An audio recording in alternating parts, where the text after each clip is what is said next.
Hi friends, welcome back to Shri cooking channel. ನಾನು ಸುನೀತಾ.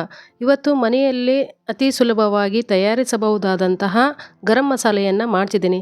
ನಾನು ಇಲ್ಲಿ 250 ಗ್ರಾಮ್ನಾಗುವಷ್ಟು ಗರಂ ಮಸಾಲೆಯನ್ನು ರೆಡಿ ಮಾಡ್ತಿದ್ದೀನಿ. ಅದನ್ನು ಹೇಗೆ ರೆಡಿ ಮಾಡೋದು ಅಂತ ನೋಡ್ಕೊಂಬರೋಣ. ನಾನಿಲ್ಲಿ ಈ ಟೇಬಲ್ ಸ್ಪೂನಲ್ಲಿ 10 ಟೇಬಲ್ ಸ್ಪೂನಷ್ಟು ಧನಿಯಾ ಕಾಳನ್ನು ತೆಗೆದುಕೊಂಡಿದ್ದೀನಿ. ಹಾಗೆ 2 ಟೇಬಲ್ ಸ್ಪೂನಷ್ಟು ನಾನಿಲ್ಲಿ ಕರಿಮೆಣಸನ್ನು ತೆಗೆದುಕೊಂಡಿದ್ದೀನಿ. ಹಾಗೆ 1 ಟೇಬಲ್ ಸ್ಪೂನಷ್ಟು ನಾನಿಲ್ಲಿ ಸೋಂಪು, ಹಾಗೆ 2 ಟೇಬಲ್ ಸ್ಪೂನಷ್ಟು ಜೀರಿಗೆ, ಹಾಗೆ 1 ಟೇಬಲ್ ಸ್ಪೂನಷ್ಟು ಶಾಹಿ ಜೀರಾ, ಹಾಗೆ 5 ಸ್ಟಾರ್ ಹೂವು, ಹಾಗೆ 4ರಿಂದ 5 ಚಕ್ಕೆಯನ್ನು ಹಾಕ್ತಿದ್ದೀನಿ. ಹಾಗೆ ಇಲ್ಲಿ 2 ಜಾಕಾಯಿಯನ್ನು ಕಟ್ ಮಾಡಿ ಹಾಕ್ತಿದ್ದೀನಿ. ಈ ಥರ ಕಟ್ ಮಾಡಿ ಹಾಕ್ತಿದ್ದೀನಿ. ಇದು ಜಾಕಾಯಿ, ಇದರ ಮೇಲಿನ ಹೂವು ಜಾಪತ್ರೆ. ಇದನ್ನು 2 ಬಿಡಿಸಿ ಹಾಕ್ತಿದ್ದೀನಿ. ನಂತರ 8 ಮರಾಠಿ ಮೊಗ್ಗನ್ನು ಹಾಕ್ತಿದ್ದೀನಿ. ಹಾಗೆ 4 ಕಪ್ಪು ಏಲಕ್ಕಿಯನ್ನು ಹಾಕ್ತಿದ್ದೀನಿ. ಇಲ್ಲಿ 15 ಹಸಿರು ಏಲಕ್ಕಿಯನ್ನು ಹಾಕ್ತಿದ್ದೀನಿ ನಾರ್ಮಲ್. 30 ಲವಂಗವನ್ನು ಹಾಕ್ತಿದ್ದೀನಿ. ನಂತರ 1 ಟೇಬಲ್ ಸ್ಪೂನಷ್ಟು ಕಲ್ಲುವು, ಹಾಗೆ 8 ಪಲಾವ್ ಎಲೆಯನ್ನು ಹಾಕ್ತಿದ್ದೀನಿ. ನಾನಿಲ್ಲಿ 6 ಬ್ಯಾಡಗಿ ಮೆಣಸಿನ್ಕಾಯನ್ನು ಹಾಕ್ತಿದ್ದೀನಿ, ಒಣ ಮೆಣಸಿನ್ಕಾಯಿನ. ಇವಾಗ ಒಂದೊಂದಾಗಿ ಹುರಿತಾ ಬರಬೇಕು ನಿಧಾನ ಉರಿಯಲ್ಲಿ. ನಾನು ಈ ಟೇಬಲ್ ಸ್ಪೂನಲ್ಲಿ 10 ಟೇಬಲ್ ಸ್ಪೂನಷ್ಟು ಧನಿಯಾ ಕಾಳನ್ನು ಹಾಕಿ ನಿಧಾನ ಉರಿಯಲ್ಲಿ ಹುರಿತಾ ಇರಬೇಕು. ನೀವು ಯಾವ ಟೇಬಲ್ ಸ್ಪೂನಲ್ಲಿ ಮೆಜರ್ಮೆಂಟನ್ನು ತೊಗೊತೀರಿ ಧನಿಯಾ ಕಾಳನ್ನು, ಅದೇ ಟೇಬಲ್ ಸ್ಪೂನಲ್ಲಿ ಉಳಿದಂತಹ ಮಸಾಲೆ ಪದಾರ್ಥಗಳನ್ನು ತೆಗೆದುಕೊಳ್ಬೇಕು. ನಾನಿಲ್ಲಿ ಮೆಣಸನ್ನು ಹಾಕಿ ಅದನ್ನು ಕೂಡ ಹುರಿತಾ ಇದ್ದೀನಿ. ಬೇಗ ಹುರಿದು ಕಪ್ಪಾಗುವಂಥವನ್ನು ಇವಾಗ ಹಾಕಬಾರ್ದು, ನಂತರ ಸೆಕೆಂಡ್ ಸ್ಟೇಜಲ್ಲಿ ಹಾಕಬೇಕು. ಇವಾಗ ಚಕ್ಕೆ, ಮೆಣಸು, ಧನಿಯಾ ಕಾಳು, ಹಾಗೆ ಸ್ಟಾರ್ ಹೂವು ಇವನ್ನೆಲ್ಲ ಹಾಕಿ ಹುರಿತಾ ಇರಬೇಕು. ಒಂದು 10ರಿಂದ 15 ನಿಮಿಷಗಳ ಕಾಲ ನಮಗೆ ನಿಧಾನ ಉರಿಯಲ್ಲಿ ಹುರಿತಾ ಇರಬೇಕು. ಇವಾಗ ನಾನಿಲ್ಲಿ ಜಾಕಾಯಿಯನ್ನು ಕಟ್ ಮಾಡಿ ಹಾಕ್ತಿದ್ದೀನಿ. ಈ ಥರ ಕಟ್ ಮಾಡಿ ಹಾಕಿದರೆ ಘಮ ತುಂಬಾ ಚೆನ್ನಾಗಿ ಬರುತ್ತೆ. ಮತ್ತು ಈ ಏಲಕ್ಕಿಯನ್ನು ಈ ಥರ ಬಿಡಿಸಿ ಹಾಕಬೇಕು. ಕಪ್ಪು ಏಲಕ್ಕಿಯನ್ನು ಈ ಥರ ಬಿಡಿಸಿ ಹಾಕಿದರೆ ಹುರಿಲಿಕ್ಕೆ ತುಂಬಾ ಈಸಿ ಆಗುತ್ತೆ. ಹಾಗೆ ನಾರ್ಮಲ್ ಏಲಕ್ಕಿಯನ್ನು ಹಾಕ್ತಿದ್ದೀನಿ. ಹಾಗೆ ಲವಂಗ ಒಂದೊಂದಾಗಿ ಈ ಥರವನ್ನು ಹಾಕಬೇಕು. ಮರಾಠಿ ಮೊಗ್ಗನ್ನು ಹಾಕ್ತಿದ್ದೀನಿ. ಎಲ್ಲವನ್ನು ನಿಧಾನ ಉರಿಯಲ್ಲಿ ಈ ಥರ ಹುರಿತಾ ಇರಬೇಕು. ಈ ಥರ ಎಲ್ಲ ಮಸಾಲೆಯನ್ನು ಹುರಿತಾ ಇದ್ದರೆ ಮನೆಯೆಲ್ಲ ಘಮಘಮ ಅಂತ ಪರಿಮಳ ಬರುತ್ತೆ.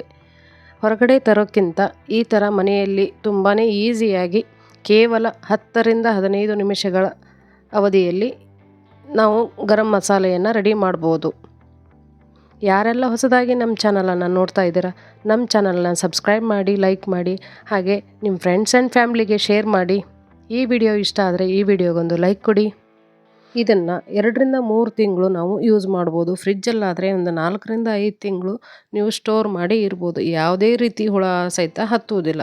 ನೀವು ಮನೆಯಲ್ಲಿ ಈ ಥರ ಗರಂ ಮಸಾಲೆಯನ್ನು ರೆಡಿ ಮಾಡಿಕೊಂಡ್ರೆ ವೆಜ್, ನಾನ್ ವೆಜ್, ಪಲಾವು, ಯಾವುದೇ ರೀತಿಯ ರೈಸ್ ಐಟಮ್ಗೆ ನೀವು ಗರಂ ಮಸಾಲೆಯನ್ನು ಹಾಕಿ ಮಾಡ್ಬೋದು.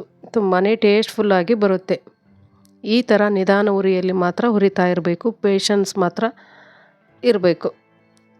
ಅವಸರದಲ್ಲಿ ಈ ಗರಂ ಮಸಾಲೆ ರೆಡಿ ಆಗೋದಿಲ್ಲ. ಮನೆಯೆಲ್ಲ ಘಮಘಮ ಅಂತ ಪರಿಮಳ ಬರುತ್ತೆ. ನಾನು ಈ ಮೆಜರ್ಮೆಂಟಲ್ಲಿ 250 ಗ್ರಾಮ್ ಆಗುವಷ್ಟು ಗರಂ ಮಸಾಲೆಯನ್ನು ರೆಡಿ ಮಾಡ್ತಿದ್ದೀನಿ.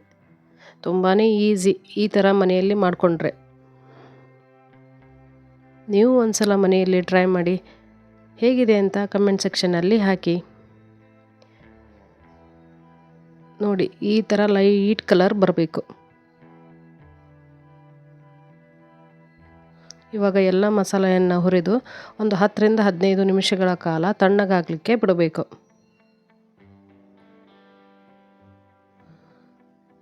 ನಂತರ ನಾವು ಒಂದು ಮಿಕ್ಸಿ ಜಾರ್ಗೆ ಈ ಮಸಾಲೆ ಪದಾರ್ಥಗಳನ್ನು ಹಾಕಬೇಕು. ಇವಾಗ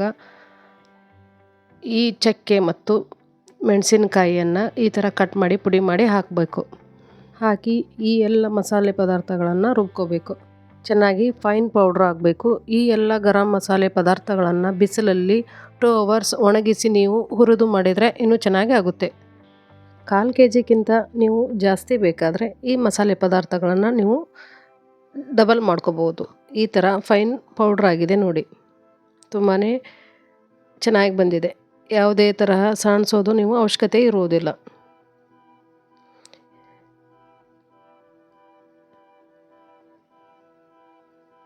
ಎಲ್ಲ ಮಸಾಲೆ ಪದಾರ್ಥಗಳನ್ನು ನಾವು ಮಿಕ್ಸಿ ಮಾಡಿಕೊಂಡು ಇವಾಗ ಗರಂ ಮಸಾಲ ರೆಡಿಯಾಗಿದೆ. ಯಾರಿಗೆಲ್ಲ ಈ ವಿಡಿಯೋ ಇಷ್ಟ ಆಗಿದ್ರೆ ವಿಡಿಯೋಗೊಂದು ಲೈಕ್ ಕೊಡಿ. ಮತ್ತೆ ಹೊಸ ರೆಸಿಪಿಯೊಂದಿಗೆ ನಿಮ್ಮನ್ನು ಭೇಟಿ ಆಗ್ತೀನಿ. Thank you.